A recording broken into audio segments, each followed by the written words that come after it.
Hi, this is Marlene with Miami Ghost Chronicles, and I want to welcome you to another episode of Stories of the Supernatural.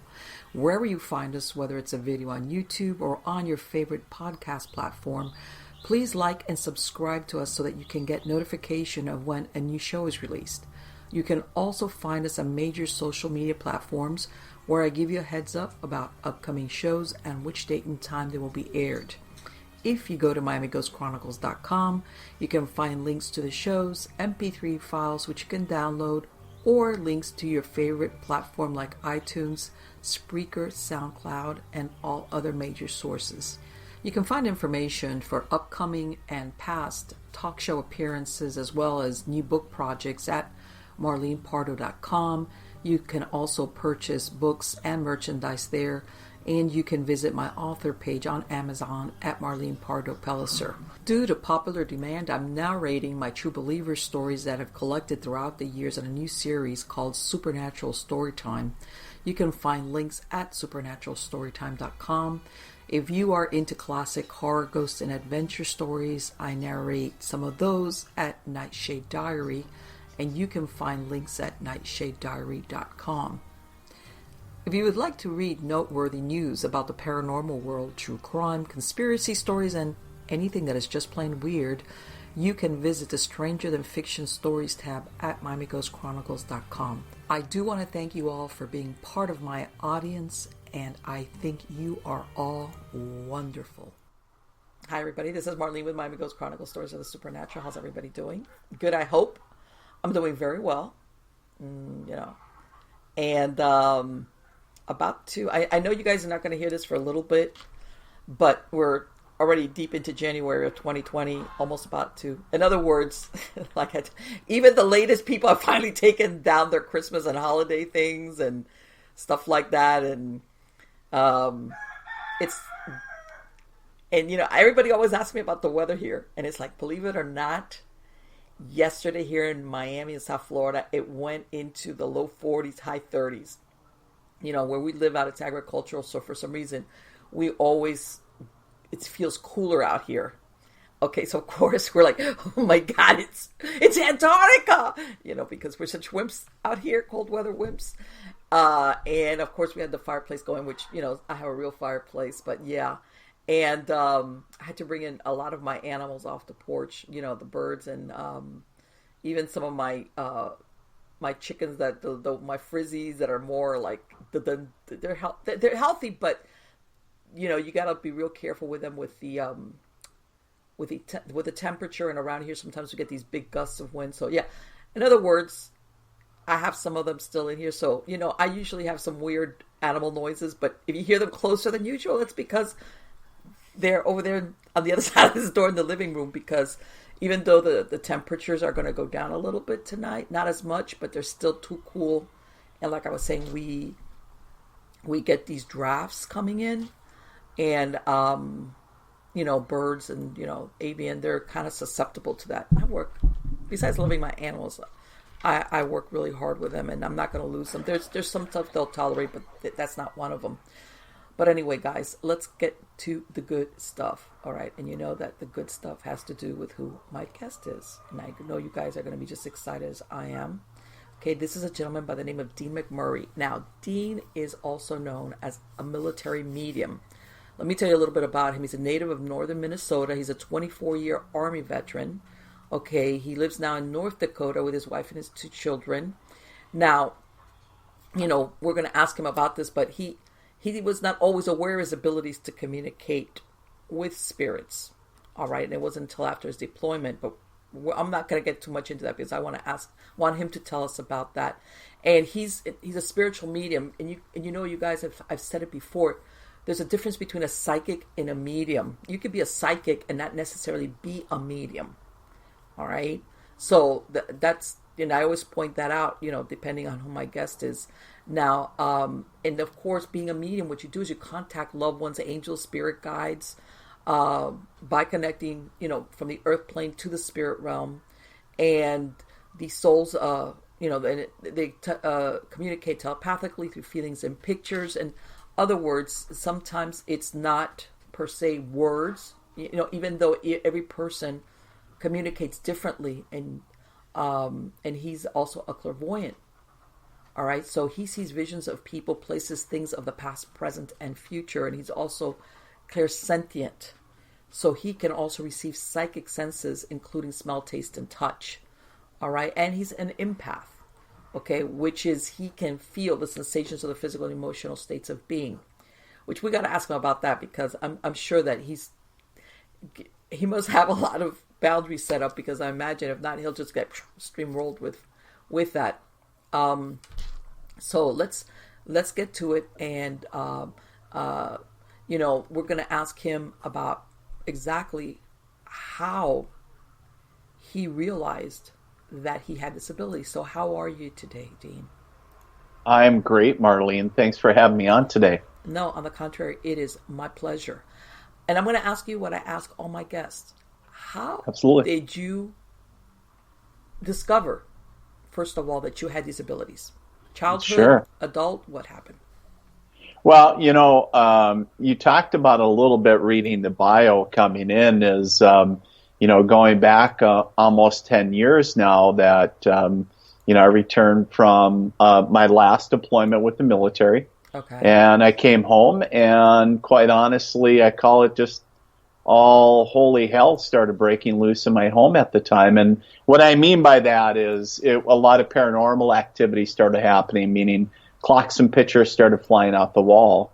Really? And for a guy that wasn't open to spirit, and a guy that wasn't open to the metaphysical or spiritual nature of things, it was pretty unsettling at the time, because it was something, obviously, as you and your listeners know, that you can't quite always put logic to what happens in the spiritual state of things, right? Right. And so so I wanted answers, and I was quite beside myself, and I knew that my wife had been seeing a local psychic here in the area. And I was jokingly referring to her as the voodoo chick. That was my name. You and this voodoo chick. That's what I was used. And of course, what are the first words out of my mouth when all this craziness happens? Get the voodoo chick on the phone. I want some answer. Because it was, it's kind of funny, because I found myself, I was like, oh, maybe it was a little bit of karma. Like, hey, you called it, this lady, but at the same time, I didn't know, anybody that did that. And so I thought she came in and just made it all go away. I didn't know what somebody does in this situation. Are you still there? Did we lose our connection? No, I'm here.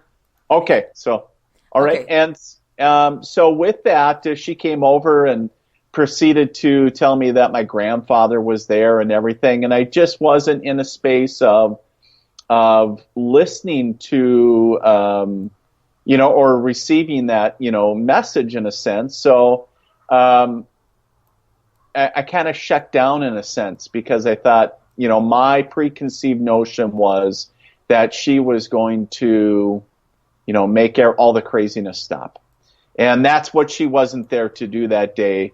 Basically, she left and nothing changed. It really only got louder for me, in a sense, meaning the activity in the home started picking up. So, in other words, you were thinking, you didn't think it really had to do with you specifically. You were just in a household that this was happening? Yeah, and it wasn't and I didn't notice it prior. Like, we had lived there many years prior to the deployment, so it wasn't like it's like we moved in and all this stuff happened. I got back from deployment, and this activity started. So I thought it was something that somebody could just stop. And so a couple weeks go by, and like I shared earlier, as the activity increased, right? And one evening I was washing dishes, of all things, actually baby bottles, and my son was infant at the time, and it was around midnight, and I knew that my deceased grandmother was behind me. Now, of course, as you can understand, is that I was like, how the heck do I know this is grandma? Right. And it was like, oh holy crap, like, how do I know this?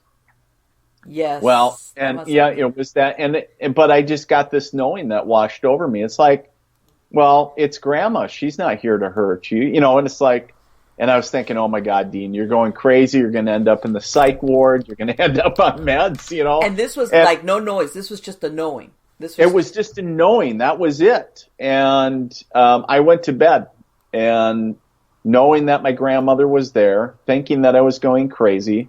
And I think it's a normal progression if you know somebody's there in spirit that is a loved one, that you just, hey, you want to talk to them. Right. And so, of course, it's like, hey, Grandma, how you doing? Love you, miss you, all that great stuff. And I'm laying there in bed going, you know what, Dean, this is BS. You're making it up. If she's really here, she would prove it. And immediately as those words left my head, she changed the room absolutely to ice cold, right? The temperature. And I was like, holy crap, like, you got my attention. And so I laying there trying to figure out what that meant and trying to put logic to it. And then it was like my ego kicked back up again and said, you know what? It's probably off-peak power. It could be the wife has the window open. Right. If she's really here, why don't you just touch me? And of course, again, as those thoughts left my head, and it was immediate yet firm pressure that started at the top of my head and went down all the way to my feet and pushed me right into the mattress, and where I could feel myself, being, compressed, if you will, into the mattress itself. Yeah, that's like difficult to discount that. Right. So it's like, by this point, if she didn't have my attention, you can imagine that. Yes. I was like, holy bleep, bleep, bleep, like, what is going on? Right. And of course, it was about that time that I said, love you, Grandma. You got to go. Like, you're freaking me out. Right. And as soon as I said that, it was gone. It was like it never happened, but I'm sitting up in bed out of breath and covered in sweat. And so really that event, Marlene, in a nutshell, that event for me was my awakening. And I went on a journey from that, starting that day, trying to figure out what that meant, because, obviously you can't put any logic to that. It's like, what did I experience? What was that? And of course, there's a big part of me that goes, well, it's Grandma. And it's like, but Grandma died back in the 80s. Like, I was going to ask you, was she recently deceased, or it had been a while? Yeah, so no, she passed, when I was younger and back in the 80s, and so it had been a number of years, and it was like, holy cow! It's like, so your mind is in that, almost exploding, trying to figure all this out. What, you're going from 0 to 100 in just a short, span of time.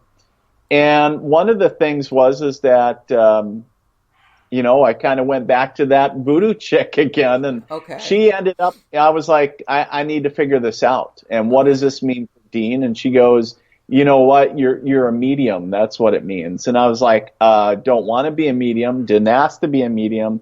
She was like, that's not the way it works, Dean. And I was like, why? I had some not nice words for her, because I was like, almost kind of mad at her, because, and it wasn't like she made me a medium, but I was like, why is this crap happening now? And, and it's like, why in life and all this? And she said, well, you need to figure out what this means for Dean. And she said, but let's just do a fun little exercise and do a test reading. And she said, I'm going to write some names down. And she said, I don't want any pressure. She said, let's just see what comes to you. And at that point, I hadn't done any readings. I hadn't received any messages. And I ended up connecting to her husband's deceased mother. Mm-hmm. And I didn't know her husband at all, or their family. I didn't know anything. And, and she showed me, evidential images and details that were very specific for them. And she said, well, that was really good. But she said, you need to learn how to control it, because it was like drinking from a fire hydrant, so to speak, at Okay. times, and then other times it would dry up, and I Right. didn't know how to control it. And so I ended up taking a course in mediumship and learning how it worked for me. You Okay. touched on it really eloquently. I love it. You talked about how mediums interpret things from spirit differently, right? So each Right. medium works in their own way, so to speak. Right. And so I kind of had to learn almost like how to read Braille in a sense, and that's the analogy that I use, and how the universe was communicating to me, and what certain things meant, and when they would show me something, if it meant, like for example, when I see an American flag during readings, Okay. it means that there's a veteran connection. Okay. So, say if there's a male that steps forward on, the mom's side of the family or dad's side of the family, Right. and I see a flag, then it means, hey, there's a veteran. So, so one example of that. But so there was a whole learning process, and really, after taking, classes and learning about that, I really went on just practicing for really a year, and just giving readings and working on my craft, if you will, Right. and not charging anything, because really, honestly, Marlene, it was Dean the soldier by day and Dean the medium by night, and you start with family and friends, Right. giving readings, and then next thing you know, my phone. We were just talking about cell phones, right? And in those days, it was like next thing you know, my cell phone was ringing off the hook and going, who is this? And they're like, oh, you don't know me. I'm a friend of a friend of a friend. And Right. so, that word of mouth was spreading. And I was like, and I was getting close to retirement, and I knew that, it was like, boy, this is bigger than what I'm thinking it is. Right. And I made the joke early on in my development saying, what am I going to be doing? Giving readings in my basement. And, I'm sure somebody in the universe was going, yeah, you Yeah. will. Yeah. And in boats and in planes and in Ubers and wherever you're guided to serve. So, the thing is that it's interesting.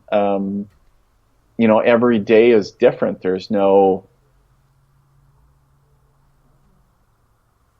2 days the same doing this kind of work. So it Let was. me. So I've been retired now for about 6 years, Okay. and doing this work full time ever since. So since I left or retired from the military. So Let me ask you, looking back now in hindsight, yes, did you see stuff that now you recognize this, maybe before I thought it was my imagination, or was there a triggering event that made it's your I don't know your abilities all of a sudden like blossom, for lack of a better word. I don't know. I right. know, like, or was it something you say, man, you know what? This has been around all the time. I was just like pushing it away.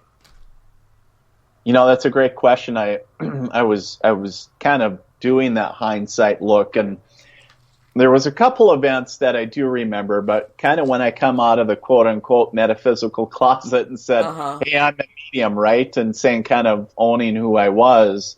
It was funny because my mom, right away, she was like, oh, that totally makes sense. That totally, she goes, and I was like, really? You knew, like, Yeah. oh yeah, you were always a sensitive kid, and you had imaginary friends. And I was like, I don't even remember half that stuff. And here my Right. mom is, telling me all this stuff. And I was like, oh, that's kind of cool to hear it. Yeah. And saying that, it totally makes sense that I, have these abilities. But so one of the things that I would share, one quick story, that Sure. when I was looking back, and I was doing a book project, and I was like, how far do I go back and look on my, my abilities, if they're, in my life, and saying if I could find events or remember events in my life that going, ha, look at that. I bet you that was my, intuition. And one time that I went back, and it was when I was in Afghanistan, and this was in the early 2000s, right? And we're talking before the ground war in Iraq. And one of our missions was in those early days is to do mounted, what's called mounted combat patrols. So you take vehicles and go up and patrol, heavily traveled routes and such, and do a bunch of other things. Well, one of them was a night patrol, and we had stopped along the route, and that's a big no-no. You don't stop. You never stop unless you absolutely have to, and especially if you do stop, you don't stop obviously in a choke point or any area that could possibly put something underneath the road. Right. And one of the things that I remember, I wasn't in charge of the patrol that evening, but I kept on hearing a voice, and it kept on saying, you need to move the vehicles up another 500 meters. And I was like, at first it was like, what the heck? Did I just hear that right? And then I heard it again. Hey, you need to move the vehicles up another 500 meters. So, of course, I'm on the radio trying to get a hold of somebody saying, hey, can you move the vehicle, this line of vehicles, so you move them up further. And I can't get a hold of anybody. And so I remember running up to the front of the lead vehicle saying, hey, we're in a danger area. You need to move the lead vehicle up quite a ways so we can get all the vehicles through this area. And, I really believe that not only listening to what I'm trusting now is, whether it's my higher self or spirit or my intuition. Right. But not only that, but we had some early technology that was being fielded at the time that we really still believe today that if it wasn't due to those couple facts, that we wouldn't be here today talking to you. Okay. And so it's interesting. So I'm always, still today, I'm a big proponent of talking about or empowering others to trust their intuition and saying, would you stake your life on it? Yes. And saying, are you going to listen to it? And I think it's so interesting when I get to talk to, in the scope of my duties or my work now, and saying, if I get the opportunity to talk to police, fire, or EMS, first responders, and saying, or soldiers, whomever, and saying, sometimes you'll catch little stories. They won't say intuition, but saying, have you ever had, your gut tell you this? Yes. And they're like, every damn time, or they'll tell you all the time. And saying, so there's, a lot of cool stories come from folks and sometimes you do have the benefit of finding out what bullet you dodged, and sometimes you don't. There's just no way to quantify it. You just you never get that confirmation of, hey, wow, thank God I followed my gut. Right. Unless you're like one of those, like, don't get on that plane, and then it crashes, then you go, man, that was good, I didn't get on that plane. Then But I think a lot of people, especially when you're, maybe what your job is to be very analytical or fact based. Mm-hmm. You have like this contradiction. Like you kind of like, I think your self-talk is like, are you really gonna, are you stupid? What are you doing? That inner dialogue. But like I think after a while, you're like, okay, I'm gonna go with it. What's the worst that can happen? But nobody will know why I'm doing or not doing a certain thing. Right, and that's a great point. Is like, a lot of people, people think that they have to live. We're in the social media world, right? And everything is for everybody to see. But when you practice your intuition, you don't have to announce that if you don't want to. You don't have to, take the Instagram selfie and go, feeling cute, might practice my intuition later, don't know. It's like, you don't have to say that. It's like, but, if you want to, it make, you can steal that one maybe later. But the thing is that, it's a lot of people use it daily, and they're either they're conscious of it, or on the majority, B, that they're not conscious of it. But what I'm finding is the people that are making that they're really moving mountains and they're really going leaps and bounds are the people that are embracing their intuition. Yes. And we're seeing that from, Fortune 500 business owners to, it doesn't matter what you do. I don't care if you're, everywhere from the White House all the way to a ditch digger. I don't care what you do. Yes. It doesn't matter. But people of all backgrounds and religions, race, creeds, colors, doesn't matter. It's, just an ability, and everybody has it. And I think that some people have it on all the time, and then some people have it under stressful, situations or life or death is when it pops up, and then the rest of the time they don't really get it, that flash or that gut, don't go down that road or stay home or whatever. And there's others that, like you said, either they flex the muscle. Yes. And I think that helps also for you to get more messages. And you pointed something out, which is that a lot of times something like that speaks to you in symbols, and every person has symbols, interprets symbols a different way. Do you see what I'm saying?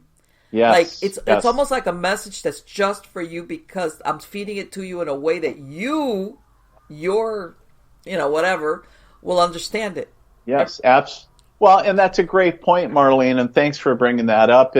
And really, you think about it when you logically look at things, right? That's how we understand and that's how we learn in life. So from our experiences that we've had since birth till however old somebody is now, that is how we based our experiences or our knowledge base on that, right? So whatever you watch, learn, listen to, experience, whatever, saying that's our knowledge base, right? That is our language and everything. But the thing is understand that's all great for this earthly or 3D plane. But when we go to the sixth sense, then there is the other level, right? Almost that other dimension, and saying, okay, if they're in a sense trying to communicate to us, in a sense, they have to feed it back so we understand what the heck they're talking about, and saying, and I know a lot of times, I'm sure my spirit guide is drinking and shaking their head going, oh my God, this guy is so, he's such a bonehead, and sometimes I am, sometimes I am the typical just bonehead and saying, I just didn't see that. I even though I do this every day and all the time, and it's but I still deal with life, and I'm still a dad, I'm still a husband, and I do everyday normal stuff. But I love how you bring up the fact of, you said something of flexing the muscle, and I love thinking of the fact of intuition as a muscle, and a lot of people don't realize that. I always use the analogy of, if you just took one Pilates class or one class like group exercise, and you never continued exercising, you would just be sore as hell the next day. You wouldn't gain anything. But if you continually go and exercise your abilities or strengthen your muscles, then it's going to increase for you. And that's the same with intuition. So if somebody out there is taking one class or reading one book or whatever, you can't just do one thing and go, oh, I'm enlightened now, I'm good to go. And saying, you got to work, you got to continue, you got to put in the work, and you got to put in the time and learn how it works for you, because what you're reading and what you're learning are other people's experiences and what other people are teaching. But then you got to take all of that and put it as an overlay to how your life is running and how it fits in your life. And if you want to use it, right? Of course, because some of it you might go, you know what, I don't like what that person is saying or teaching. I don't like that, or I don't resonate with that, and saying that's okay.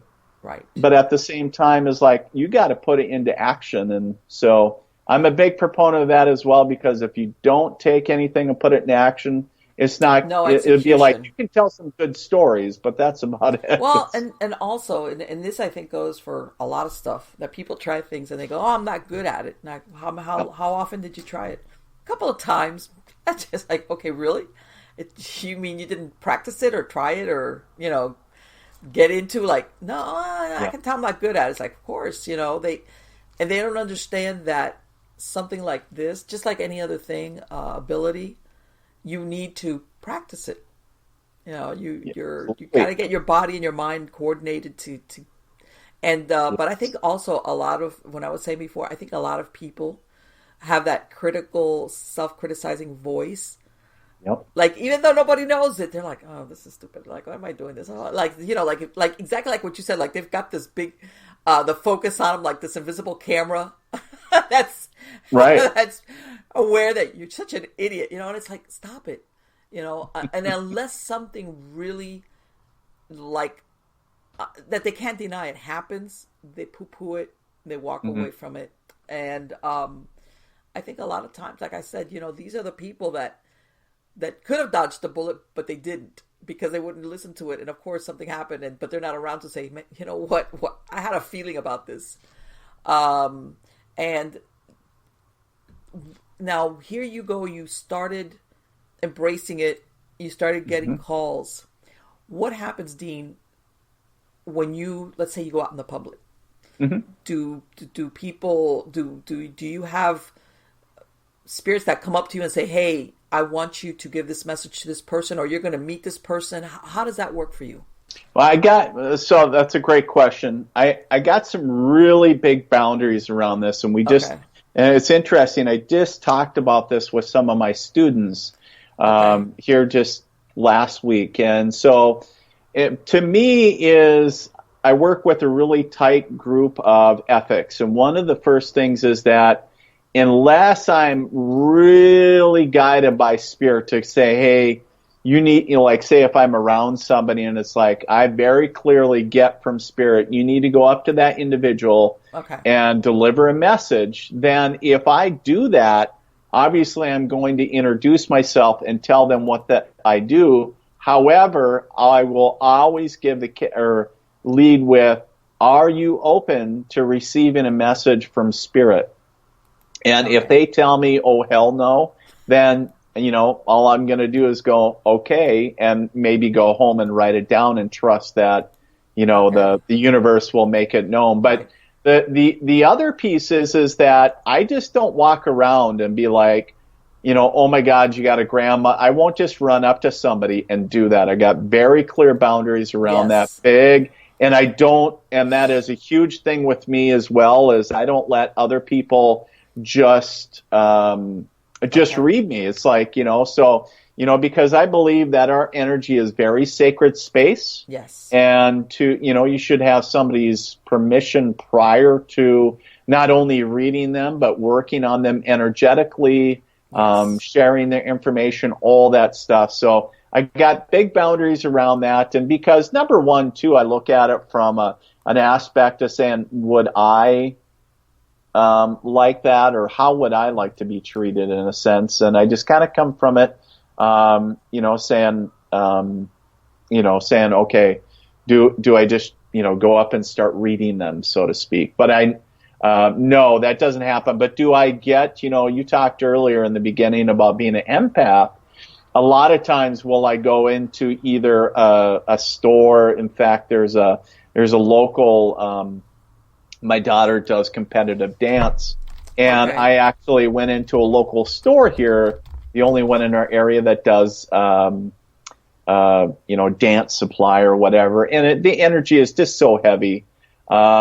And so every time I go in there, I have a little bit more of my guard up, and so I kind of put a double protection up. But at the same time, it's just like, just some heavy. It's just like it can be great on the outside, but then it's like running through mud, and it's just like, whoa. And so, will I feel things and be really aware of like, ooh, this person is really dealing with something? Yeah.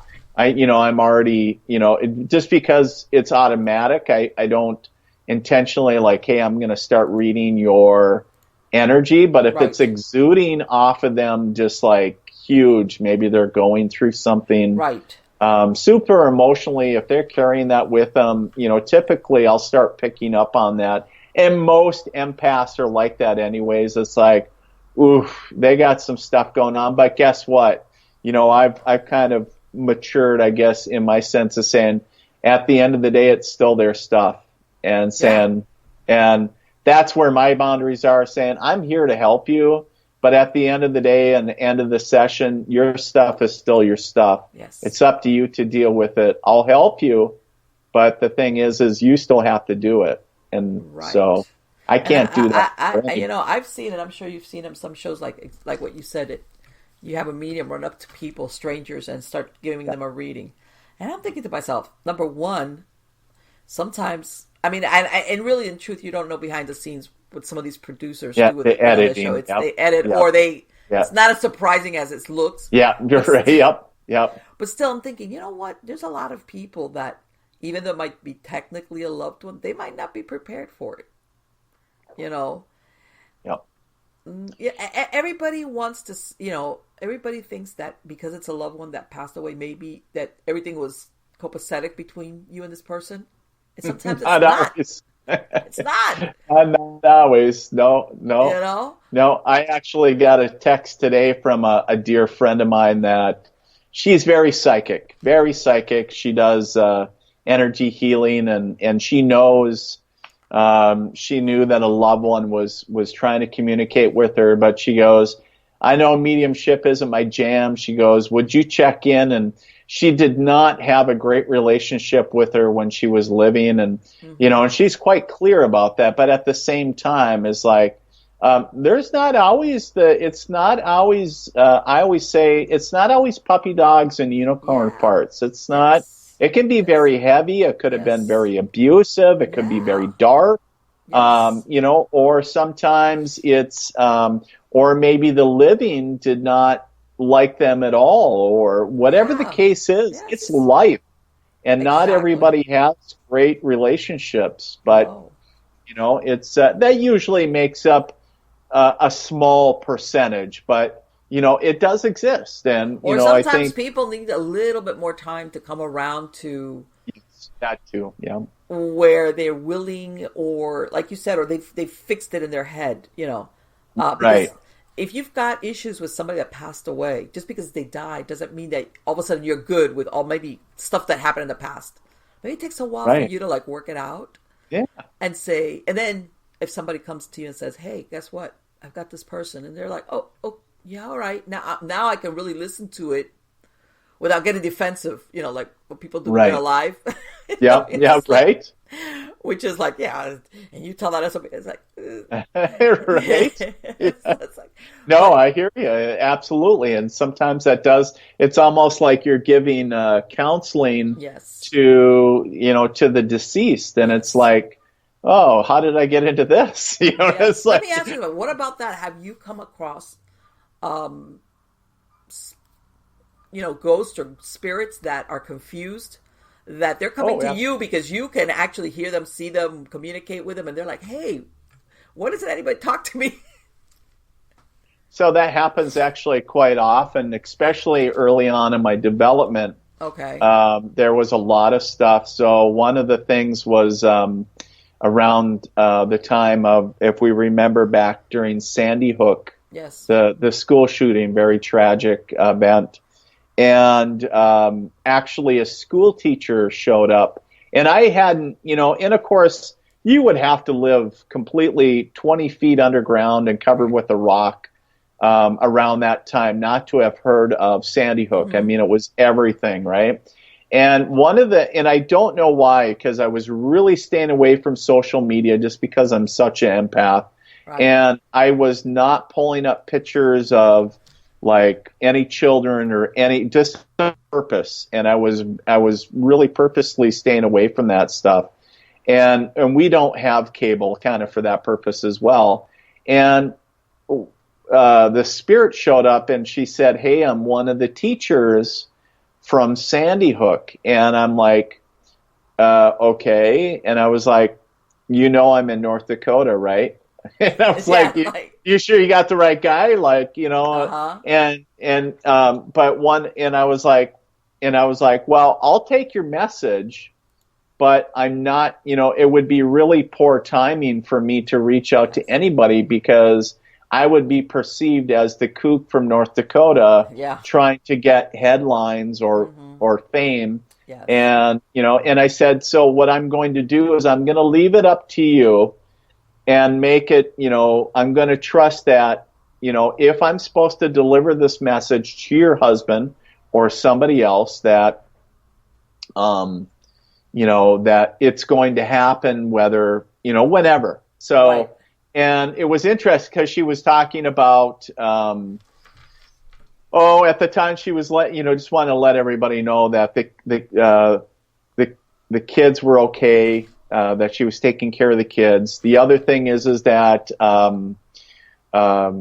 is talking about the firestorm. This was before they even started talking about gun reform and all this, and she was like talking about how such a I think the word she used was a firestorm this was going to create, right? And a political firestorm and all this, and she talked about it. And so I wrote it all down and I just stuffed it away in a binder. And so sometimes the things just show up. Absolutely. Right. There was another time that my wife, who is very empathic as well, she was like, "Oh my God, Dean," she goes, "there's a lot of people here." And she was like, "What is going on?" And I think it was around the time of, if you remember, also the Malaysian flight, right? Yes. And it was like people kept on coming through the door, and I was like, holy cow. Right. And so, yeah, and it was like just kind of showing up. And so it was just crazy. So you're thinking, okay, this is like somebody, a bunch of people just... Yeah. And I was like, and I was like, well, obviously I need to, start talking to these folks and see, it's like, having everybody outside and going, well, what do you guys want? Like, well, and people don't realize that, in some of these catastrophic events, your self-awareness, I imagine, is still there. And all of a sudden you're just like, what happened? Right. Well, and, obviously we were aware of the Malay, everybody was as well, right? And at the same time as, talking about, because I know there's probably people hearing this that'll be like, well, you're just thinking that because obviously being a medium and saying, oh, but no, because, I didn't right off the bat, I wasn't like, oop, I bet you this is all those airline folks. No, it wasn't that. It was just like, well, obviously it was my wife first off going, what are all these people doing here? And then I was like, then I tuned in and going, oh, wow. I was like, there are a lot of people here. What's going on? And then I started listening, and then I was like, oh my God, it's, they were talking about the flight. And then there were some other details that came out as well. But there was a lot of, you talked about crossing over, right? And tragedies and stuff. Right. And there was, like, where I call them soul retrievals. So where you think of being stuck and everything and saying, it's okay. It's, let me help you cross over and trying to find, find that peace for them as well. And it really, the biggest thing is that a lot of people don't realize the confusion a lot of these souls have, because whether their death was instantaneous and they're like, how can I be dead? I was just alive. Or it was like, I can't die, or I can't go because of my family needs me. What are they going to do? So unfinished business, whatever the case is. Or sometimes it's, saying, I just want to be recognized and validated that, they're scared. It's like, where the hell, quite honestly, where the hell am I? Yeah. And until somebody goes, hey, over here, you're okay. Just calm down. It's going to be all right. Mm-hmm. And just talk to them and saying, so a lot of people don't realize that. And I know that until you have your own experience with souls in that state of not really here nor there, it's kind of, a lot of people, I think that's where the term purgatory comes up, right? So you talk about the in-between, and not really earth plane, but not really heaven either. And saying, caught in the in-between, and saying, and there's a lot of fear a lot of fear. Well, and like what you said, a lot of these people have those near-death experiences. They'll say, Yes. what, I have a choice. They give me a choice. And, whether it's bad as they want to, especially if there was some, their body was in pain, I could go on to the hereafter. But they come back, like for what you said, they have family, they have children, perhaps, or unfinished business. Usually it's loved ones, though, that pulls them back, like, I can't. But in this case, let's say, if a plane goes down, that choice is evaporated. Your body is not usable anymore, in other words. Right. So it's like what you're saying. They're like, I'm dead, but I have kids. I have a husband or a wife. I have whatever. Even personal ambition, I imagine, has to figure in there somewhere. Where what if you had all these things that you thought you were going to accomplish? Let's say you're a 20-something or 30-something-year-old, and there were things that you wanted to do, and all of a sudden it's like, what do you mean? That's it? I can't be dead. Like I don't have time to be dead, right? It's like I was gonna you have the rest of your life to be. It's like you have the rest of forever. It's like, but I don't because we're still dealing with this three-dimensional way of thinking, and this we can't really conceptualize it. We can only catch glimpses of it, and even if we were given the full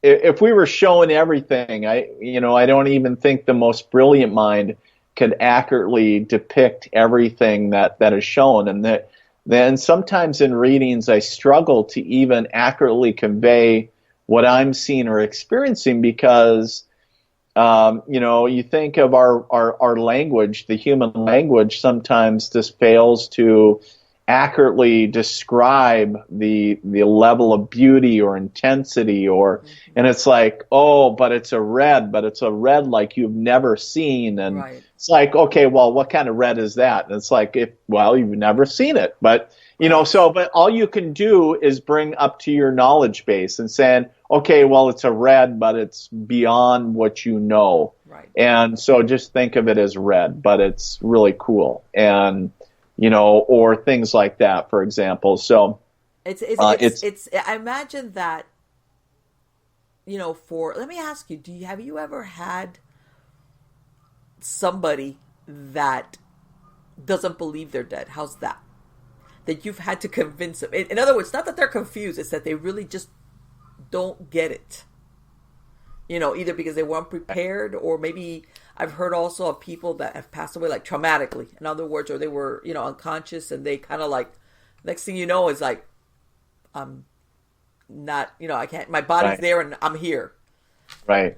How do you I have, and, and sometimes it's usually, like if I'm going in to do a home cleansing, like, and if I'm with a client and say a lot of people would call it a dousing, and saying because they're reporting of a haunting or whatever it is, and usually I'm already tuning into the energy of the home and going, nah, I don't really think it's an evil haunting like what you would think a poltergeist, but I was like, I think you got somebody that's really just confused and has been here for a long, long time. And usually, like in our area of the Midwest where I live, it's, a lot of history, of course, throughout everywhere, right?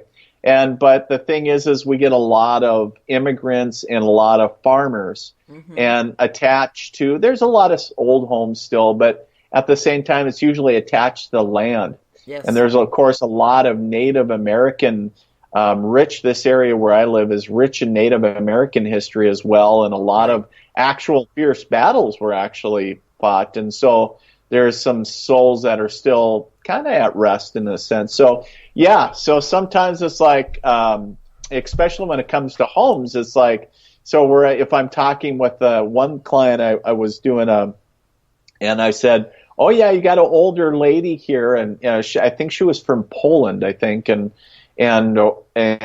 talking about, just about the farm and everything going on, and so I had to really convince her that she was dead, that she had passed, and and she was, and again, you talk about, because if I remember correctly, that was the one where she was concerned about her daughter. And I was like, and I kind of told her too, I was like, well, really judging from the way that you're dressed and everything and your energy, I'm sure that your daughter is passed as well, because I'm thinking it's like it was the 1800s or whatever. Right. And I was like, it's been a long time. The year is currently in this, whatever year it was probably in, somewhere in the 2000s. And so the thing is that it was like, kind of just, it was more of a conversation, and it just like, they don't, in their realm, it's like they're still in that state of when they crossed. And well, you know what? It's almost like people, that movie, of course, I'm sure you've seen it, The Sixth Sense, where they see only what they want to see. Yes. Yes. Yes, absolutely. Yes. And that's a great, I think part of that movie is a great example. Of course, obviously Hollywood does their best to entertain, but at the same time, I think that it brings up good points of saying that, that user creator reality, and saying regardless of whether the person is deceased or the person, and at the end, obviously the psychological thriller where everybody's deceased or whatever, you only sees, I think where it's Bruce Willis was deceased or whatever it was. But the thing is that it almost brings me to the movie Lost as well, right? And the whole time everybody's almost dead. So it's like, oh, crazy. So I think that's a great example too, is like, what do you, it's kind of like that user created reality. And so it does. I think at times that when people talk about hell, the thing that I know for me, I can only speak truth for me, is that I know that from my experiences, I can tell you that, hell is a user created reality, and so is void of everything, right? And so whether it's void of God for one person, or void of light, or whether it's crawling with quote unquote demons or monsters, or the fiery infernos of hell, right? Yes. And whatever that is, it could be anything. It could be, good Lord, going on the Disney land ride, it's a small over and over again. Here you go again. It could be. It's a small world. Like, that right? It's like, oh my God. It's like, but I remember one of the things that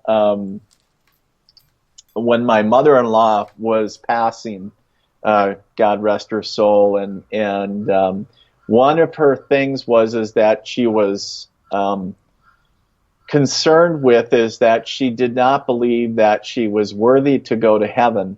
And she was very very religious in her own right, but at the same time, she didn't believe that she was worthy. And I was like, oh, and of course, my wife and I, in this whole process of her crossing, of course, my wife and I had this big long discussion, but I said,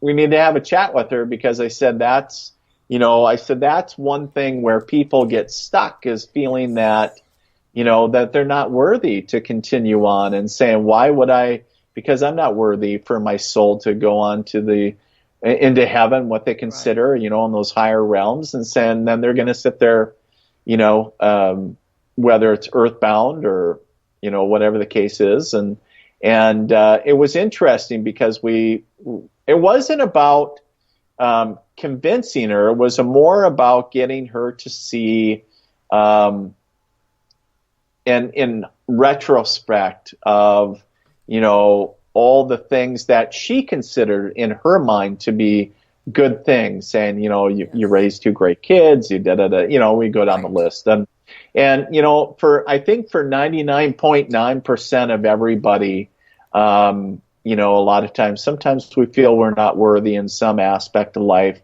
But the other thing is that, it's good to do a kind of a review maybe prior to passing, and saying, you have had a great life. Right. Maybe you didn't maybe you didn't get to Arizona. Maybe you didn't go to, Right. Disneyland as many times as you wanted to go. But here's the thing is that you've still lived a great life. And, Right.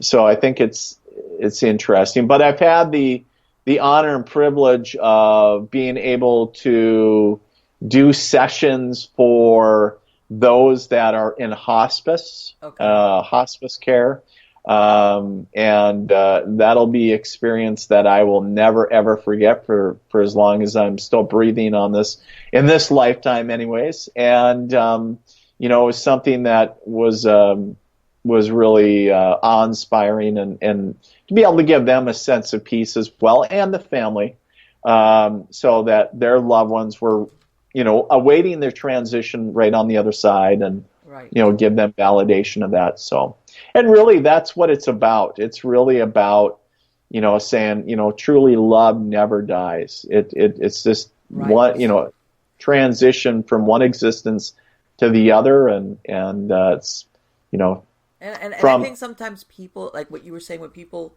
start holding themselves to these standards, like you said, sometimes they don't realize life is supposed to be messy. You're supposed to make mistakes. Like there's no right, such thing as a perfect human that has no, never maybe done terrible things, on purpose, or, just because it right, happens. And, yeah. And I see, that sometimes, especially, when a lot of religion works, it kind of works against that person towards the end of their life, where they're holding themselves to these standards, which it's like, God, nobody's going to be able to live up to that. right, right. That's, you bring up a great point to saying that, I know we all try our best, Right. to do the best we can, but, we make mistakes, Yes. whether consciously, subconsciously, whatever. We make bad decisions, but it's all part of the learning process. And really, at the end of the day, if you go deeper, when you think about it, it's the human condition or the human ego that is saying that is something that is bad or good, right? And so whether you Yes. did a bad thing or you did a great thing, it's just an action or inaction is at the end of the day, and saying, where are you at with it? And saying, but it's, the sooner that you can find peace in your life now, Yes. while you're still living, you're already ahead of the game. And so if you can find that within yourself, because it's already there, you just have to have a state of allowance and start practicing that, Let me then ask you, Dean, have you run across any person that's passed away who didn't believe in the afterlife? In other words, when they were alive, and this has nothing to do with like fear of hell or anything, they just, one of these people that thought when you die, that's it. There's no hereafter. That's it. You go right. into and all of a sudden they're dead, and it's like, what? What do you mean? Yeah. Yeah. What do you mean? Yeah. Yeah. And That happens quite often. I'll yeah. be doing a gallery, a public greeting, and I'll be doing a gallery, and I'll have somebody's grandma or grandpa that maybe was not very open to mediums or that kind of thing, and Mm-hmm. or maybe not very religious, right? Right. And Right. but and so they just thought, hey, or whatever their belief, but and saying, oh my God, like I had it wrong, Right. or in their fashion, well, I'll be gall dang, and so, they come through and saying just like, Oh, and yeah. it's like they're just completely blown away by That's, what they're experiencing. It'll be like, I had no, idea. And I always say this is that, we come up with our best version of what we understand now, even like we're talking right now. right. And then when we die, we're going to get to the other side and go, well, shit, I had it all wrong. Yeah. And it's like, yeah, it's like, Yeah. but all we can do is our best interpretation of what we perceive or what we receive, and to try to do our best to, put that Exactly. into words so we understand it, right? Exactly. Exactly. And how about any negative experiences have because I know that one of the things I've spoken to with other mediums that they tell me is after a while got to learn to put up these boundaries, between yourself and the deceased. Yep. I imagine so that you can live life. But have you ever had any negative experiences where maybe before you had a lot of experience under your belt? Yeah. So it's good that you bring this up because there was an explosion of what I call the medium genre. Mm-hmm. And, maybe going back 3-4 years, right? And it seems like everybody wanted to become a medium because it was, sound like Reba McEntire was country when country wasn't cool. So maybe I was a medium when the medium wasn't cool. But right. But what I'm trying to get at is saying that, sometimes people don't realize it's there is an aspect, and I'm not trying to paint a dark picture, but sometimes there's aspects, especially before you really realize it, where sometimes there's things that aren't the most pleasant to deal with. Right. And if you aren't very clear with the spiritual realm of saying, hey, I'm on the clock, or hey, I'm working, and you don't put up those spiritual boundaries or that protection, you can be very affected. One of the things when I started my very first readings, and I was disconnecting to willy-nilly any spirit that was stepping forward. Right. I was like, ooh, this is kind of fun. And it's like, and I was playing with it.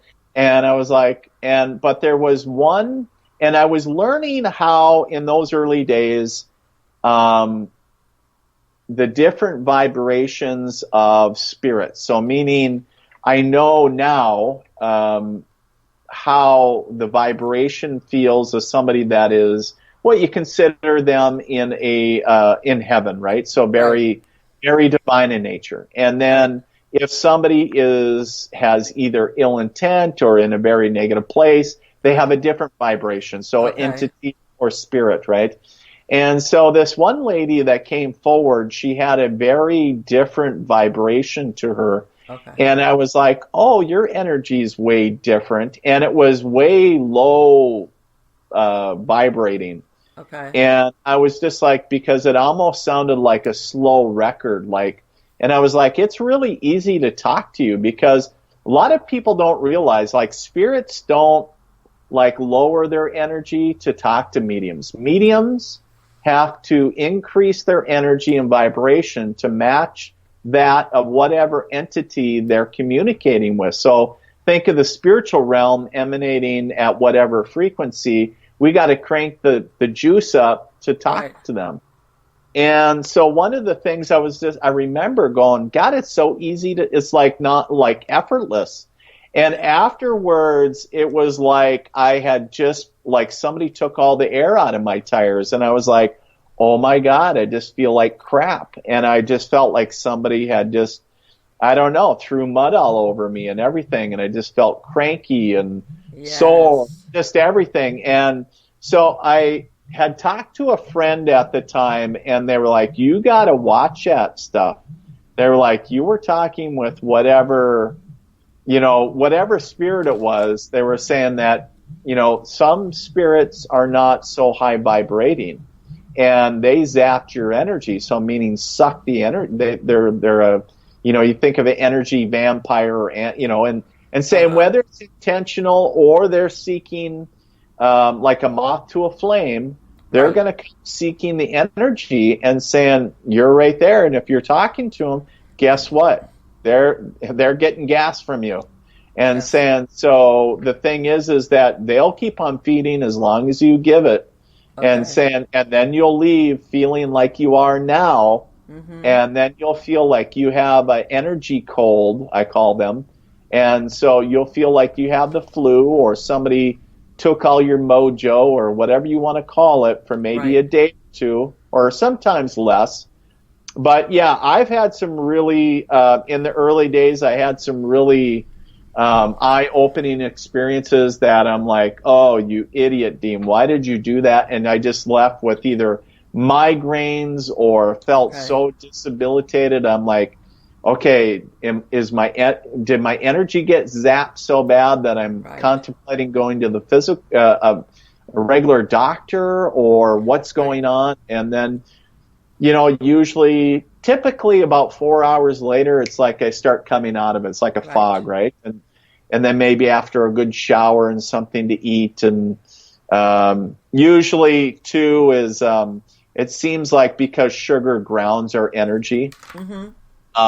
Usually, if something like chocolate or something like that as well. Okay. It usually, for me anyways, I'll usually know, like, if that is something that kind of helps.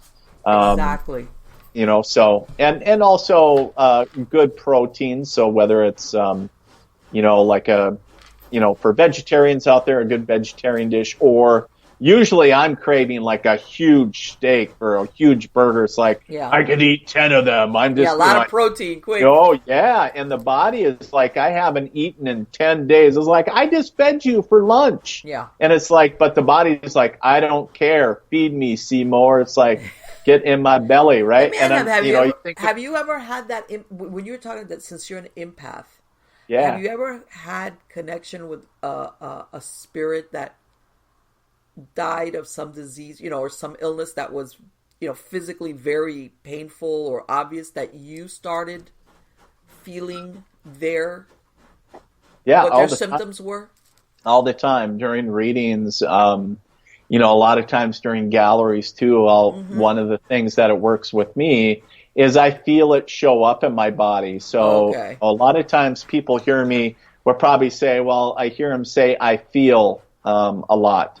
And so because I open that psychic aspect of me up to allow that to augment my readings, because here I'm using my mediumship channel to communicate, but then, I use the receptors, if you will, the psychic receptors within my body to get other information from spirit, and saying, that's how they communicate with me, and saying, can you feel this? Can you feel, like I can feel people get intubated, like down their throat, like when they get scoped, or like if they were on prolonged oxygen therapy, I can feel the back of the nasal passages or throats dry out. Or sometimes there was this poor older lady one time, her whole arm was just completely, like, the vein was all blown out and it was all bruised. And what you see, it's very common because people get dehydrated, and it's hard for nurses and doctors to get an IV in.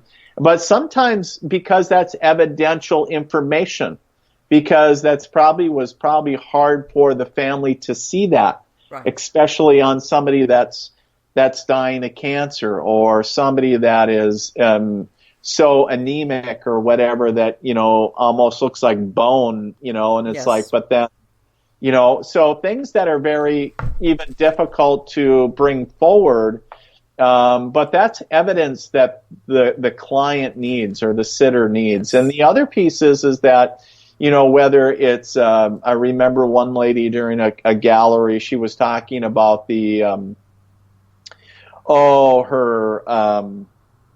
glands within the body and becoming completely septic and everything becoming toxic. And it was almost like I could feel the blood, coursing through, and I knew that it was toxic, and, or aneurysms or different things. But I would share one time one of my favorite snacks, Marlene, is raw almonds. Okay. And not that I expect raw almonds from you for Christmas or anything, but I was actually this was quite a while back, and I was sitting snacking on almonds one day, and I went to put my hand back in the container to get some, and my hand just lightly touched the almonds, and all of a sudden I had this coughing fit. Now, I was almost like, I was thinking, oh my God, it's almost like I'm allergic to almonds. Like, I was almost literally choking, like I was turning beet red. I mean, it was bad. And my wife was concerned. She was like, oh my God. She goes, are you okay? And she was, and I was like, I knew I'd be okay. And I was like, yeah. And it stopped. And I was like, oh my God. And I said, now watch this. And I took my hand and I put it back in the container, and I just touched them. And again, I erupted in coughing, and I was like, Wow. and then I was trying to say in the middle of coughing and I was like, okay, you can stop. And I was like, well, whoever's coming forward, they are very allergic to almonds. And I was like, okay, this isn't mine. I don't want this. So a lot of times if I'm experiencing back pain, any type of pain or any symptom in life, I always have to go, is this mine? Is this, is this my neck pain? Is this my ear pain? Is this whatever? Yes. I have to discern for myself. And if I go, you know what, that doesn't feel like mine. And then 9 times out of 10, as soon as I go, it's not mine, I don't want it. And then it'll just go poof, like it wasn't there. I can feel it dissolve. And it's like, that's incredible. well, you know what? It's kind of a pain in the butt, to be really honest with you. But it is, but there's a lot of empaths out there. I will just say that I know experience something similar, and they're like, oh my God, I'm cursed.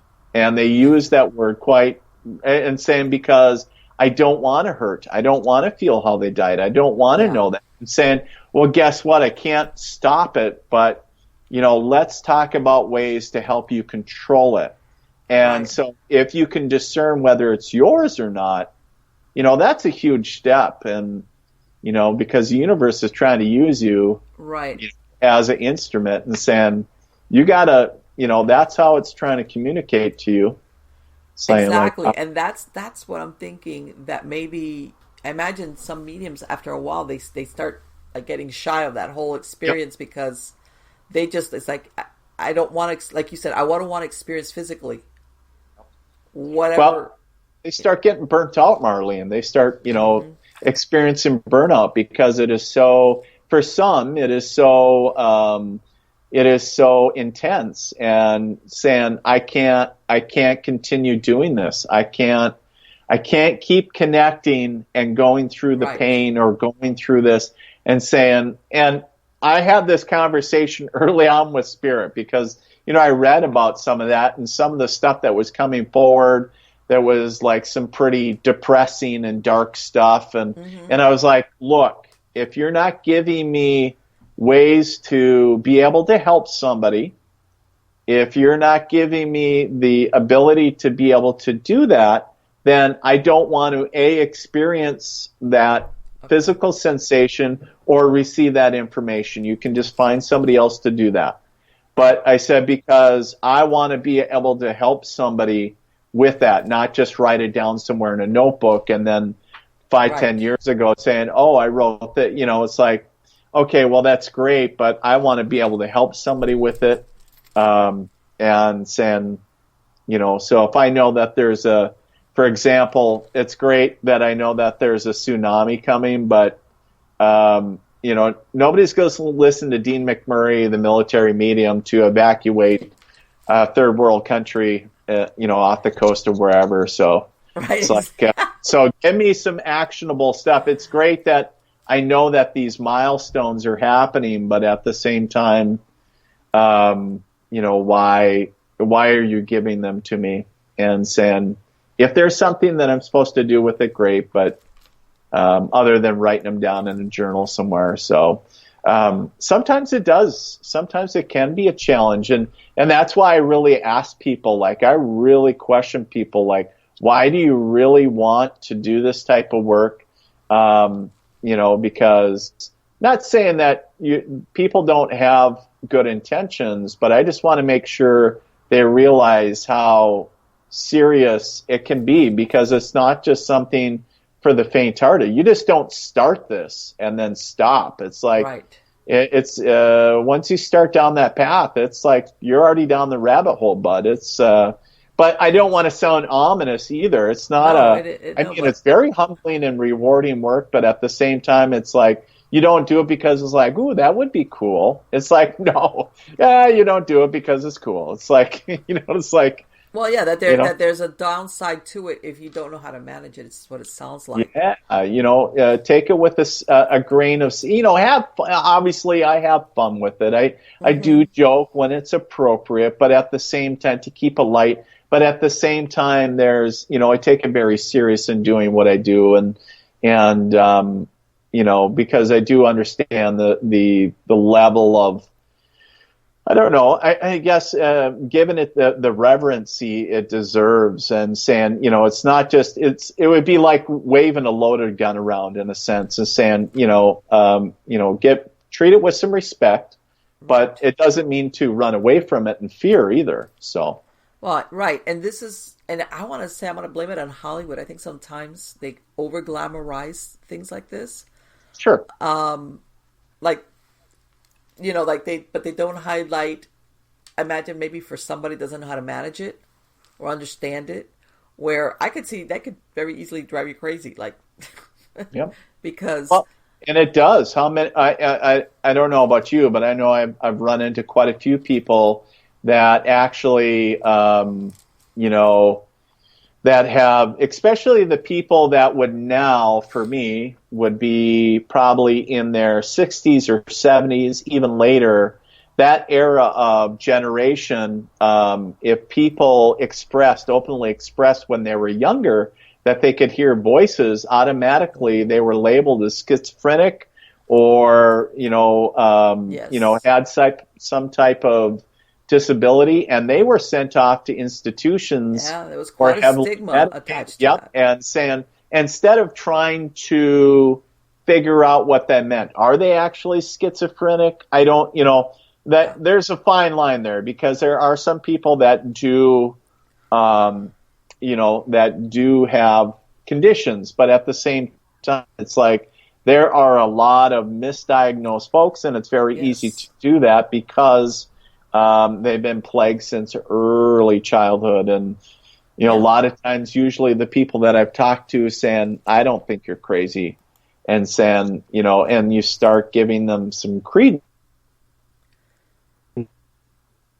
Finally, somebody is, recognizing for what it is, and it's not just, don't talk about that. That's usually, and people don't realize that's usually what it is. They're like, don't talk about it. That's usually what happens. When I asked you that thing about in childhood, I've spoken to a lot of people that said, yeah, I was having things happen to me since I was a kid.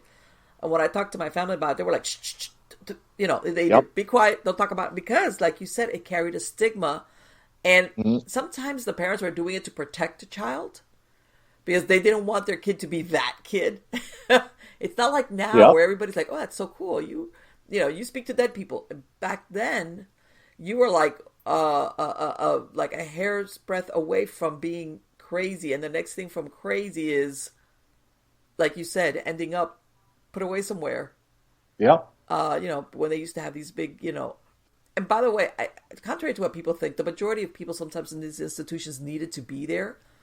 But at the same time, they also would put there people that didn't, like what you said, maybe they were just experiencing something that, I want to say, for lack of a better word, scared a lot of people.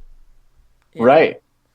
Look, clairvoyance, or, saying, especially if you didn't know any better, if you were young, talking about grandpa or the neighbor next door coming into your room and having a conversation with you. Right. Be like, oh. Can you imagine back in, maybe go back 70, 80 years and having a kid give evidential information to their mom or dad, and have them freaking the heck out and going, oh my God, how did you know them? Grandpa died when before you were even born, and saying, do not talk about that, or that's the devil. And because really we're only doing, when we parent, let's just be honest, when we parent, we're parenting how we know. Like, we try to do things our own way, but really since there's no book and no course, right. Well, now there probably is, but the thing is right. But, we really parent how we've learned through our parents, and good, bad, and different. It doesn't matter. And the thing is that if that was something that was taught in the household or in the church or whatever, that you will believe this way, and anything outside of that, is blasphemous. It's Yes. it is the work of the devil. Whatever that is, then that's what we started to choose to believe, and then we carry on that belief and hand that down to our children, and the cycle continues unless something comes up against that to contradict that, right? And quite honestly, I would have been in the same boat, Marlene, because I was brought up in a very traditional home, and even though I wasn't big on going to Sunday school every weekend, my mom wanted to see me there every Sunday, and and the thing is that it wasn't, I didn't grow up in a spiritual home. Right. And people don't realize that some parents, that love their kids, they want to protect them, and they say, what's my choice? Even like you said, your kid's not lying because they've just told you something that you as a parent know there's absolutely no way my kid would know that. But what are my choices? Either shut them down now and protect them, because I know that as a kid, you're innocent. You might start blabbing around this, and then they're really going to get hurt. So as a parent, you shut them down because this is better for you. Absolutely. So completely. That completely makes sense. And so, and as a parent, we're doing the, best we can with what we have. And so regardless of how somebody parents, that's, certainly not for me to judge. So, but the thing is that it just happens, and it's a thing, but it's cool when, I see people, when they especially reach out saying, hey, Dean, I have a 5-year-old son or whatever, 4-year-old daughter, or whatever the case is.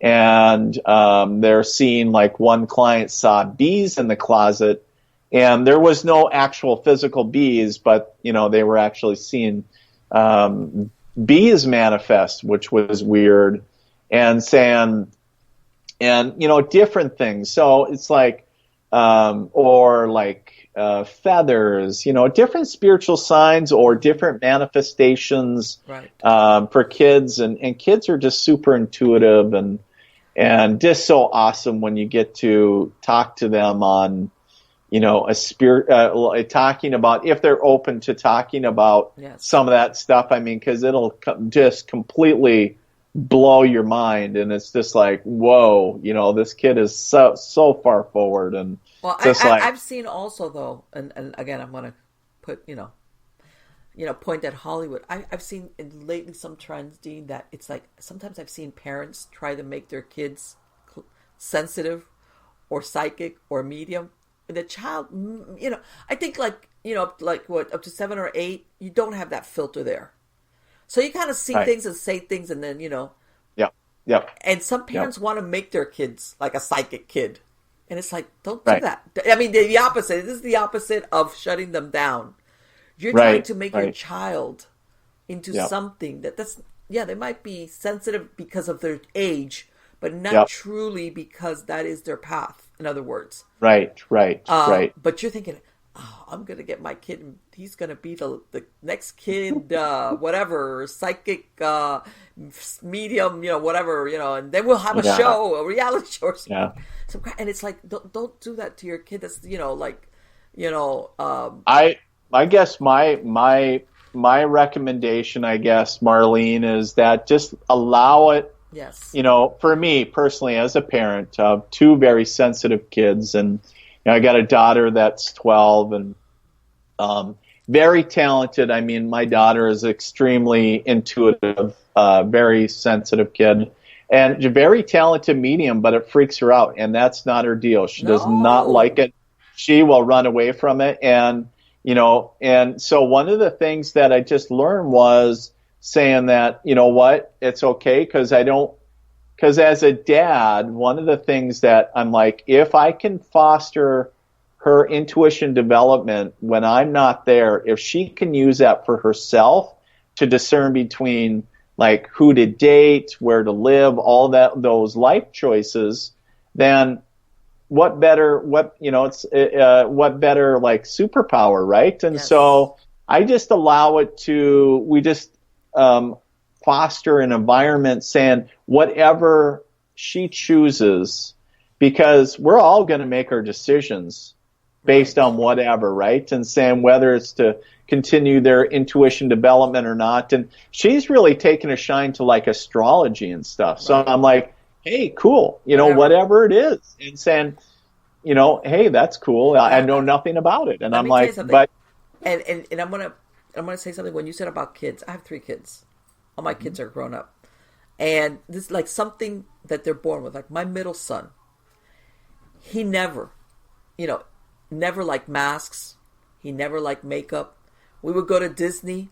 My older daughter, she would see Cinderella or one of these big characters, and she'd be like, oh, I want to get their autograph. My kid, he would spy them before they would see it. He would start crying. He would be like, ah!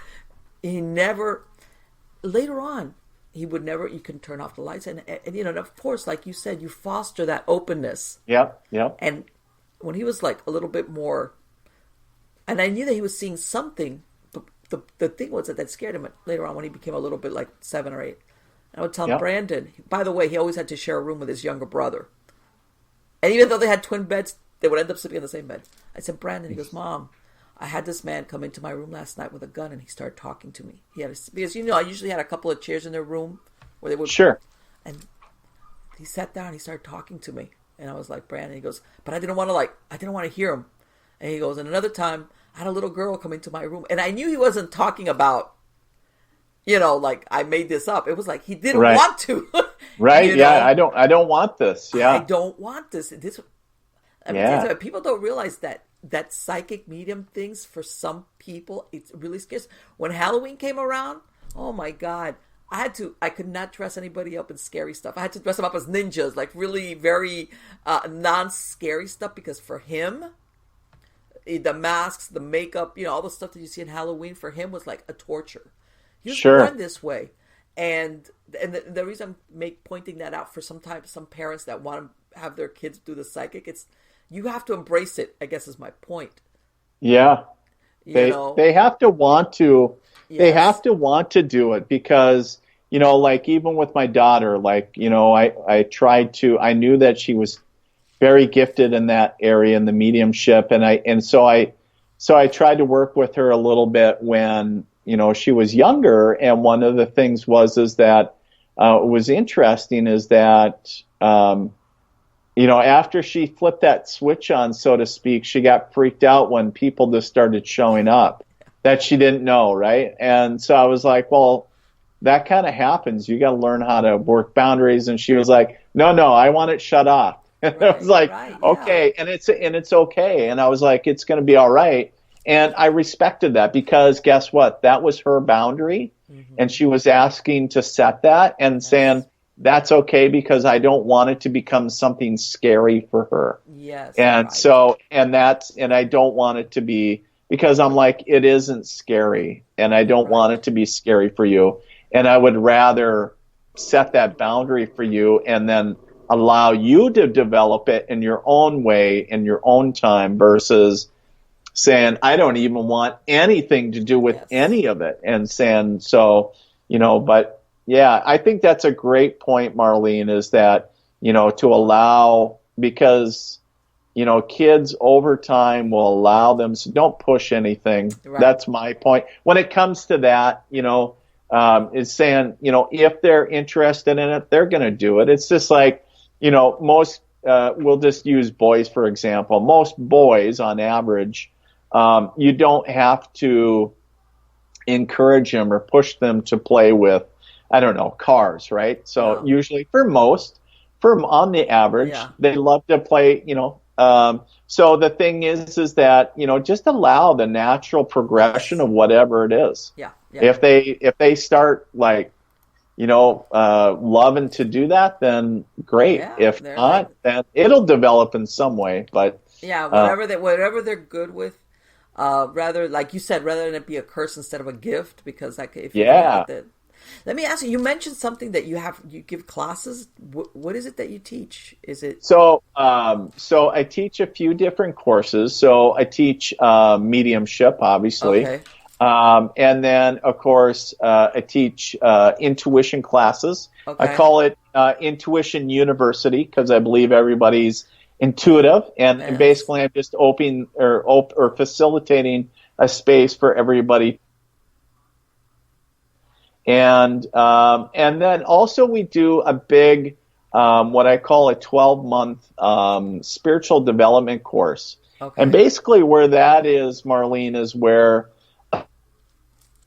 my students, and we, cover everything. So we talk about in-depth doing remote viewing. We talk about mediumship. We talk about astral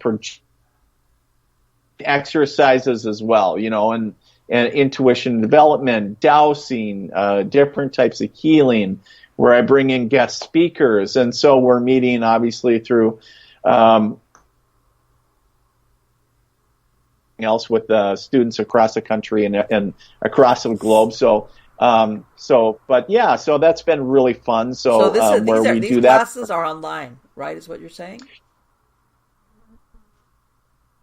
It's not something that I actually have online where you can sign up for it because it's usually like data. But if somebody's interested in a class, they can certainly reach out to me. Okay. Go through my website at themilitarymedium.com, and they can say, "Hey, I heard something about a class." Okay. And we can chat. Okay. Usually, it's kind of because it's I advertise it and talk about it when it's being given. So. Okay. I see what you're saying. And you're still you're doing a. Do you have a weekly show?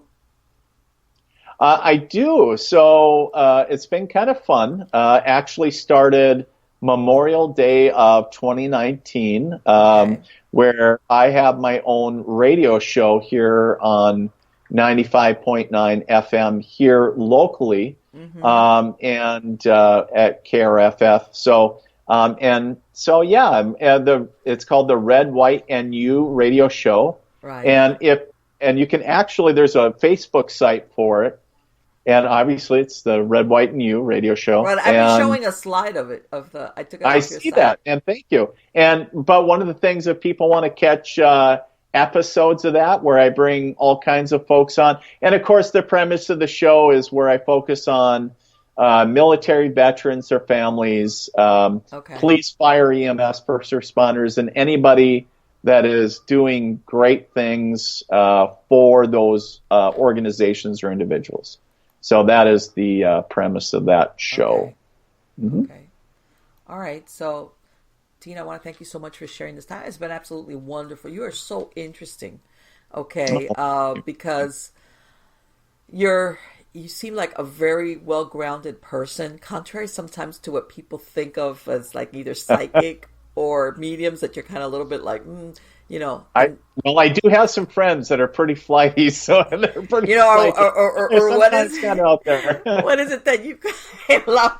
The one that you called your wife's sensitive friend, the voodoo chick. The voodoo chick. And I just want to preface that too. She doesn't do voodoo, and she went on to become a mentor and a friend as well. But yeah, that was.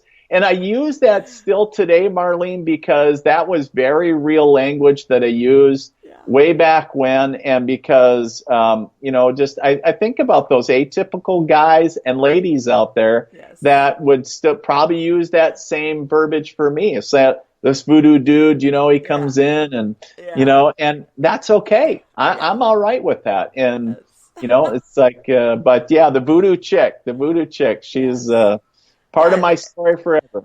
Yeah, and to me personally, I think that for people that they kind of think that if you deal in the psychic or sensitive field, you're like not well grounded, and you obviously are very well grounded. That that's not necessarily because you're involved with that. It's like you're one of these people's like like one of these like yeah man, that kind of thing. That sometimes we need more of that. In the paranormal field, believe it or not, as far as I'm concerned, that not everybody is, how can I say it, is that there's a seriousness. And how's this? Serious because of the nature of what it is, but not so serious. Because let's face it, at the end of the day, we're talking about dead people. Come on. Right. Yeah. It's like, hello. Right. Yeah. Right. That's right, right? Yeah. I it's, always say, yeah, I don't make balloon animals for a living, so yeah, it's like, that's right. Yeah.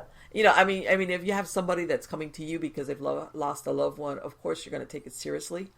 But then at the same time, you got to not let it bleed over into your personality or your personal life, because then, you're dealing with dead people. Hello. It's Right, like, right. Yeah. so yeah, Yep. that there's that happy medium between one and the other. But again, Right. I'm going to have it in the credits of the show. But again, your website address is militarymedium.com. Yep. TheMilitaryMedium.com. Correct. The Yes. or military medium. TheMilitaryMedium.com. Yep. ThemilitaryMedium.com. Okay, folks. Again, thank you so much. It has been absolutely wonderful. Thank you again. And good luck on all your projects. By the way, you said something. Are you going to be writing a book? Or Well, it's been a love-hate relationship for a while now. But yeah, I have been working on a book. And it's been kind of encouraging because been featured in another book, some of my stories and stuff. But so it's kind of fun to dabble in some of that stuff. But yeah, so be on the lookout for that. And obviously, I'll be advertising that if and when I get to kicking that out, hopefully in the very near future. Again, well, I look forward to it, and I hope you'll come back and you'll share some more stories with us. Absolutely. I look forward to it, Marlene. Take care. Bye-bye. All right. Bye-bye. Wow. He's really interesting. He's great. I really enjoyed speaking to him. So, what did you guys think, huh? Let me tell you something. I wasn't kidding. People like that, to me, they give a good name to the psychic / medium field. Because, I don't know. Once upon a time, that field there was a lot of people. It kind of got a bad reputation because unfortunately I'm talking here maybe like around the turn of the century, there was a lot of charlatans, and there was a lot of people engaged in it. And I have my own theory that I said, even if you have that ability, but if you're making a living from it and you're feeding yourself, you're going to be psychic all the time, which sometimes it's impossible. And then I think sometimes you had some real mediums that fell into tricking people, because if they didn't make that money, if they didn't have a continual flow of people, hey, I need to pay my rent. How's that? So I don't think all the ones that were busted were really necessarily false. It's just that they were trying to deliver on something where they never gave themselves downtime. Okay. Or, like what he said, he does these readings where he's picking up information in his head, whether it's symbols or feelings, or maybe, like what he was saying, what people feel. Now, if you look at some of these accounts of these early mediums where they would have to produce ectoplasm, okay, or, some of them had crap, flying all over their heads, or people coming out of the court, whatever. Back then, maybe you needed, in other words, you were not going to be believed, okay, if you didn't produce something like a show. Like, in other words, maybe you could say, I feel this. And I'm going to give you a perfect example. Like, spiritualism took off a lot after the Civil War because, of course, there was a lot of people that had died. Then, of course, the First World War, etc. Can you imagine you're one of these, a family member that comes to a medium because you lost a son or a father or a husband, whatever. And the medium says, yes, I feel somebody's been shot. Like, hello, do you really think you're going to get believed? It's like, that would have been so generalized, even though there would have been accurate. In other words, the point I'm making is, back then, people may be expected to see something material, not a medium saying, I have this pain in my chest or in my brain, and I feel like a gunshot. And as a matter of fact, a lot of times when people lost loved ones in war and they knew that they were shot, they never really knew, was this person shot in the back, in the arm, in the leg, in the head, or it was an explosion. All they ever got, if they ever even got remains back, was that the person had died in war. So now that, of course, fast forward 100 years, now we have, it's more evidentiary in the sense of that it's okay to get validation with more personal information, that that person that's asking about this usually comes through in a way that leaves no doubt this is who they want to speak to. Whether it's a piece of information or a pet name or something that other person would say, there's no way this medium is going to have or know about this. There's just no way. And I wasn't kidding, when he was saying, this thing about, not giving everybody a reading because maybe I might have a past, somebody that's passed on wanted me to. What if this person's not ready for it? What if they don't want it? For a lot of reasons. Maybe emotionally they're very distraught still and they're not ready for it. Or they might not have had the best relationship with that person. And they still, you even have sometimes things where you had a person that committed suicide. And this person that maybe is reading is still might even be mad at this person that committed suicide. There's a process that people go through. And they're at the, I'm really mad at you that you did this. Whether it's because you did it, you didn't come to me. And that person is not ready to hear. Then you would think, well, why wouldn't this person be ready to hear from a loved one, especially in the circumstances of a suicide? Sometimes the timing is not right. So I really applaud Dean when he's saying this. You just don't do that, contrary to what you see on shows. You just don't come up to people and assume that they are ready to get a message from a loved one because, hey, the dead person wants to talk to you. And sometimes the live person is not ready for it for a host of reasons. You might even have a live person who is one of those that I talked about that doesn't believe in the hereafter. Who only believes that that's it. You're here and once you die, you're dead. Okay? You're pushing up daisies somewhere and you're worm food.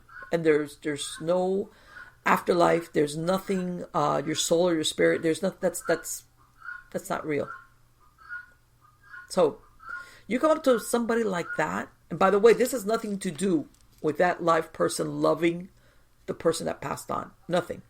But they really do believe that. They really do believe that, hey, that's it. When you're alive, and when you're dead, and end of story. You come up to a person like that really believes this and tells them, I have a message from so-and-so. You think that some of these people are not ready for that. They might even get mad. They might even get mad at you with good reason. Because think about it. Even if a part of their mind is thinking, okay, how would this person know about so-and-so dying or whatever? If this person has built their worldview of their life, of spirituality, of the existence of the soul as it not being there, and here you come along, a stranger sometimes, and you're going to turn it on its head. In other words, you're going to give them this really quick paradigm shift of a personal nature, by the way. Because think about it.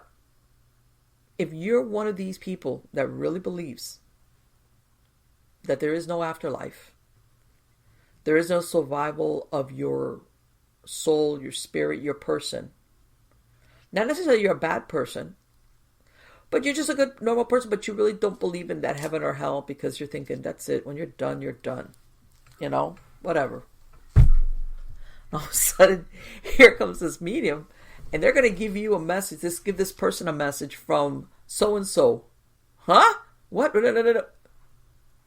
And I'm just presenting scenarios that could go south real quick for somebody that must give a message, must deliver a message. Again, contrary to what you see on some shows. Because some people, for a variety of reasons, and some of them are even selfish, by the way, are not ready for that. Okay. And, you know, and he even spoke about it. And I asked him, because that's what about people that die, that don't believe in it, that don't believe in the hereafter. And then there they are, and they're like, what? How come I'm alive, but not really, because my body's dead, but I'm alive, me, the me. What happened? I thought this didn't happen. This didn't exist. Now what? Talk about confused. Yeah, there's a lot of spirits. And you know what? Not all the time. Sometimes this is just a transitional thing till maybe a loved one's, the most appropriate person comes along and says, hey, come here, come over here. We got to have a talk. Come here. Let's talk. You know, it leads them to where they're supposed to go. But then there's others, depending on their personality, who just get stuck. They kind of like,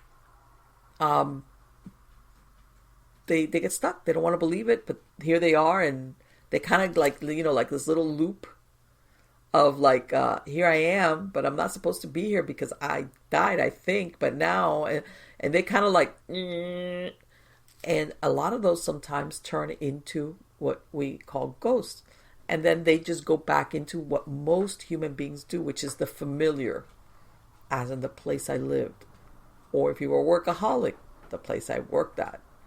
Or, depends, sometimes going to people that you knew, family, friends. I've described other instances where you'll have these people, you know, follow their bodies around because it's my body. I can't get back in it, but I need to stay by it somehow until I figure this out. This is like a bad dream. And they follow their body around until it's buried. That is, if there is a burial, because, you know, now there's cremation. There's a lot of other options. But yeah, a lot of these people end up being ghosts and very confused. And, you know, that's when hopefully you get a medium to kind of explain things to them, all right, in a way where, and that thing that we talked about where when you're dead, you kind of do sometimes also what the living do is you only see what you want to see. And for those of you, I'm sure like just about everybody's ever seen that movie, The Sixth Sense. So I'm not going to worry about a spoiler alert because everybody knows what the ending is. He, even as a dead person, is living this existence where he sees what he wants to see and which fits in with what his spirit thought it needed to do based on the way he died or because of what happened to the person that killed him. Okay? He wanted, in other words, he wanted to fix it. He wanted to make it right. But for him, in order to do that, he needed the surrounding imagery to fit into his narrative. So he only saw what he wanted to see. Okay? He didn't see where his office was closed. He didn't realize that his wife really wasn't interacting with him. She missed him, but she really wasn't interacting directly with him. In other words, and it wasn't until the very end that he realizes, I am dead. And then he recaptures that moment when he lost his life, because it's almost like he remembered everything about his existence, his past memories, until the point of that I got shot and I passed away. Again, because he had that urgency of, I need to make it right. I need to fix this. I need to, you know, I can't be dead, because if I admit I'm dead, I'm powerless to correct that mistake that drove this person basically to the point that they came back and they tried to kill me because I was stupid and I didn't listen to them, even though that's what I was supposed to do. And, you know, all these things that go through people's mind, and especially if you're responsible. So, I mean, that's the premise of that. That happens a lot, you know, as far as some of these people that are deceased only seeing what they want to see. What he was talking about, this spirit, this ghost of this lady, this Polish lady who lived hundreds of years ago, maybe not seeing that where she lived at or how or whatever didn't exist. Maybe she was just going through the motions, which is why sometimes you have these ghosts that you see them go through doorways or upstairs or doing things of a structure that's no longer there, because they're only seeing what they want to see. By the way, and he lives in North Dakota, and a lot of out there, they had a lot of frontiers town, Deadwood, all these places that, and some of them that kind of like boomed because it was mining and then they died. But there was a lot of stuff that went out there, was like way out there as far as a very hard lifestyle. Is frontier. It was the Dakota frontier, the Dakota territory, and a lot of stuff happened on the land out there, like what he was saying. And then, of course, fast forward, people living there sometimes have no idea that what took place on that piece of land, and some of it was really, it wasn't like, like nice country living. Sometimes it was a very difficult life, especially if it was a little town.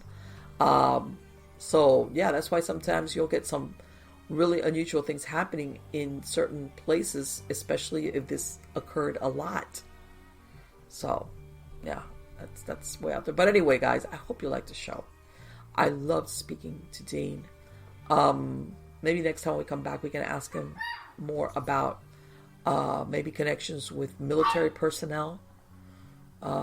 As far as I imagine, there's got to be an affinity for him connecting with the military, people that have lost their lives, in the military, because I imagine that maybe if you were in the military, you think this person, besides being a medium, besides being able to communicate with me, will understand the mindset.